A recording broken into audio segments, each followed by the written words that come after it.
Hello, lovely people. I'm Sinead, and welcome to another Craftin' Chat. It's raining outside, and so the lighting in here is, well, what you get most of the year.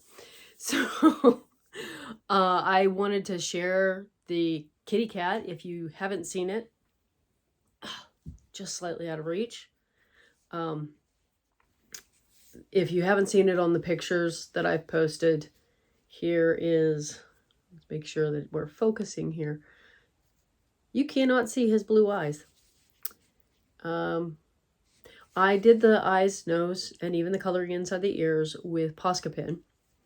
And yeah, we're happy with the way this turned out, and we'll go forward on making the pattern and seeing if we can squeeze in making a couple of them.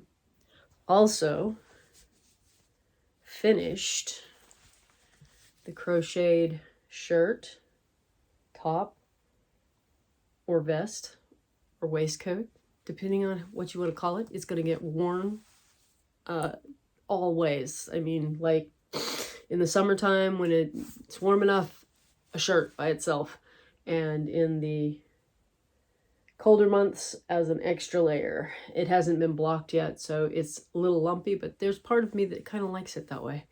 And so I may just wear it without blocking it and wait until, I need to wash it. It's all cotton, and yeah, so, oh, and this part I picked up and knitted. I did the ribbing by knitting it instead of crocheting it. You can do a crochet ribbing, but in cases like this where you need it to draw in, I don't like doing that, so I didn't. And yeah, you can tell my nose is itching. So I was going to work on the vest, which I took apart and need to put back together with the appliques and whatnot. So let's turn the camera around and get started. I don't know if you can tell what's going on here, but this is the applique on the back, the big medallion, if it were. I mean, does it have to be round to be a medallion? Anyway, so it was a good thing that I got a slow start on getting back to this and sewing it down, because I had in my head that I was just gonna sew the lining in and then do the appliques afterwards, and I don't know why I was thinking that, because it's so much easier right now to not have to be fighting with trying not to stitch through the lining, because I can just move it aside. And in this particular section, there just isn't anything there to fight with. So that makes this so much easier. And I'm just whip stitching it down.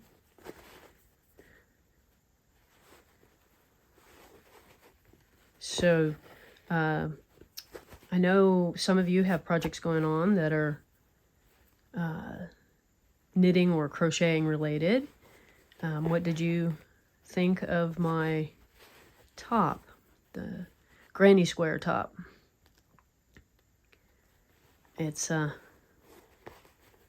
harkens back to some of my earlier crochet projects I used to do for myself that were all rainbow colored. I was just making use of the yarn that I happen to have that's been sitting there. I'm not quite sure what I purchased it for. May have been one of those things where, oh, look, I'll just buy this ginormous bit of cotton yarn here, and I'm sure I'll find some way to use it. I was crocheting our hot pads for in the kitchen, but I have kind of gotten to where I don't really want to do that. And it sounds like, yeah, I'm gonna have to stop for a minute. So Arthur and Joey just got back, and well, radar had to sound off and greet loudly. And you may notice there I called Arthur, not Chuck. We're still adjusting there.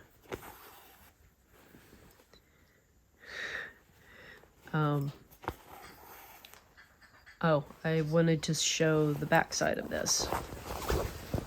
So the stitches are not all that small, not all that neat, but it's more about securing it down, and because of the texture of this applique, it's not difficult to hide your stitches, and just whip stitch, being sure that you've caught deep enough into it, which is more a concern, so that it doesn't pull out.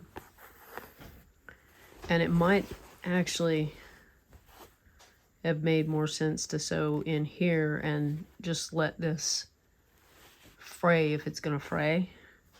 But I'm gonna try this first. If it looks like it's coming loose, I'll go back and do it different.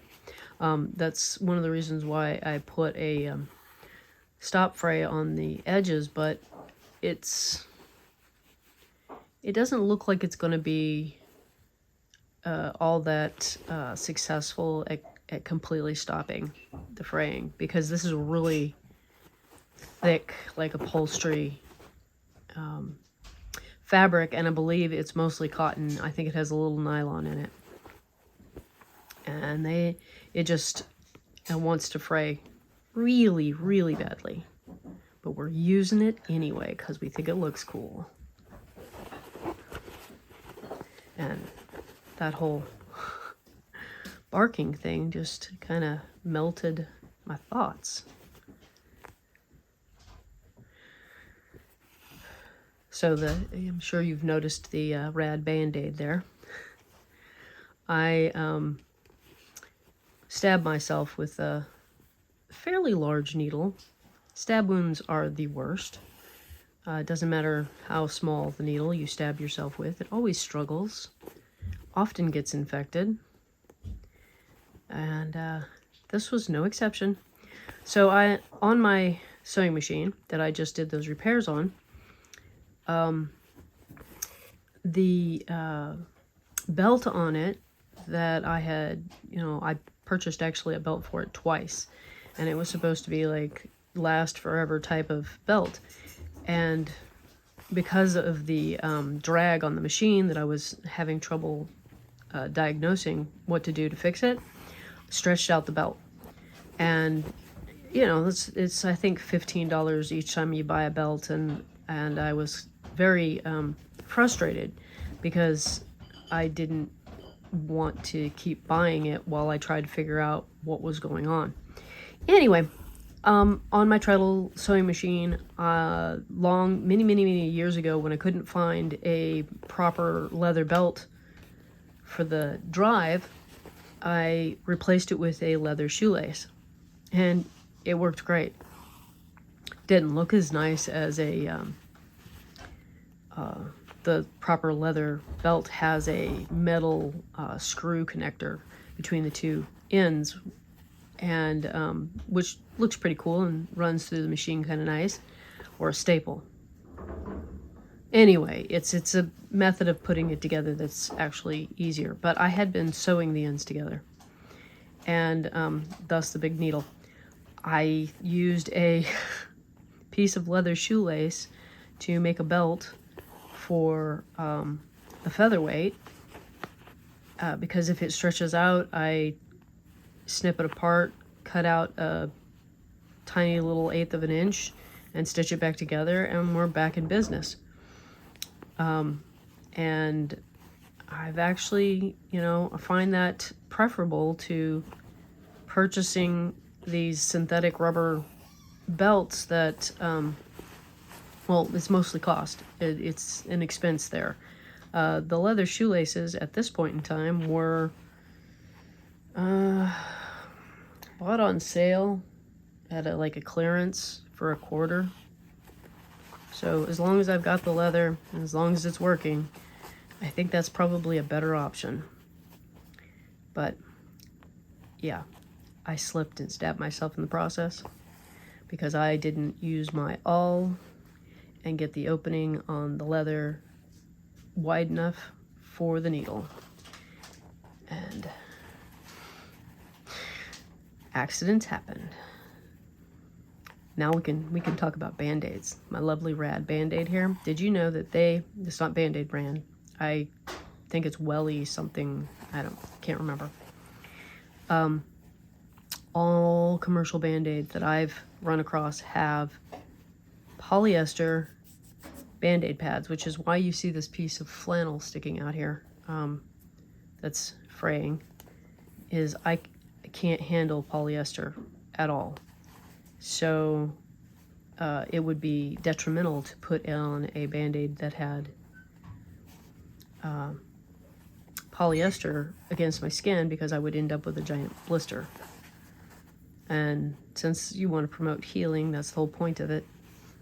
Hold that salve in place or whatever. You don't want the irritant in there, or I don't.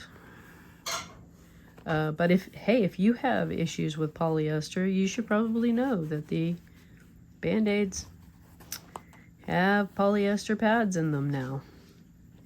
And I just find that putting a piece of flannel in there, a piece of cotton, I've used muslin and whatever was at hand scrap wise, but we try to keep a roll of fabric with the Band-Aids, so it's easy to deal with those random needle stab wounds and other accidents.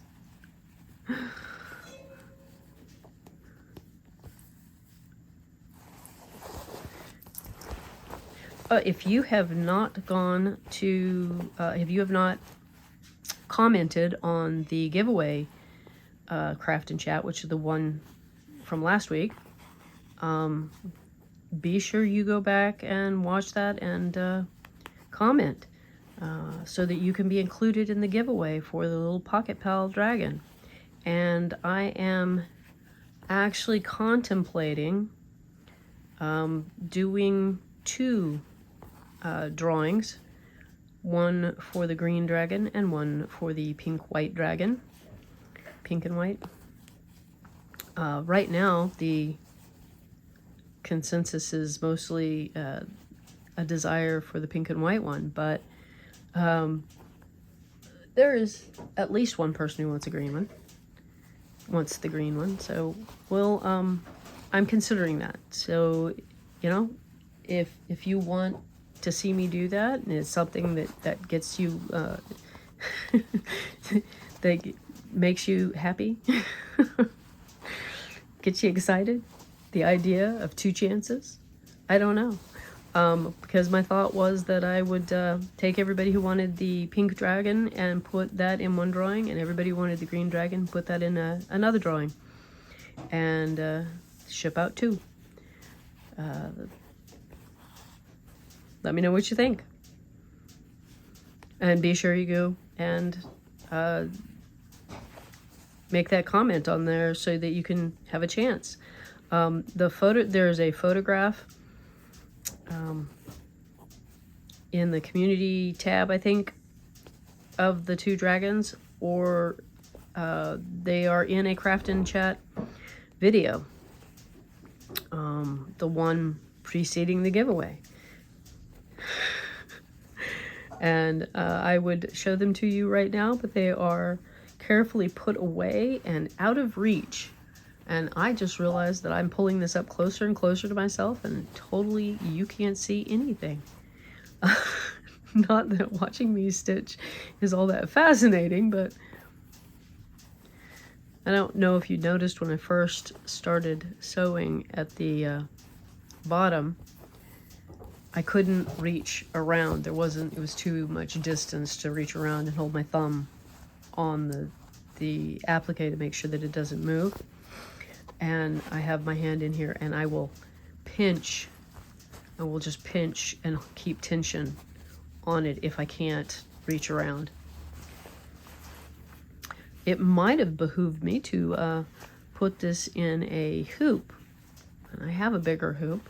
I just, well, I didn't think about it until just now.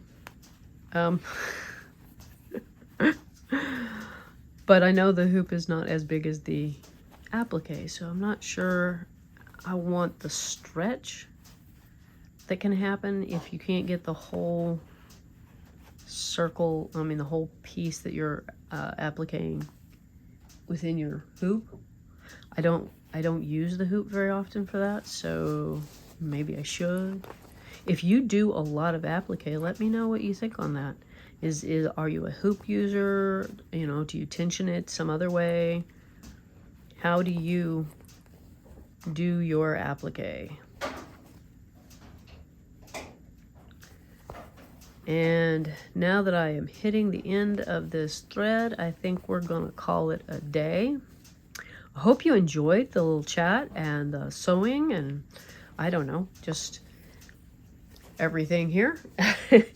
And have a wonderful week, a fantastic day, and I'll see you on Friday. Bye-bye.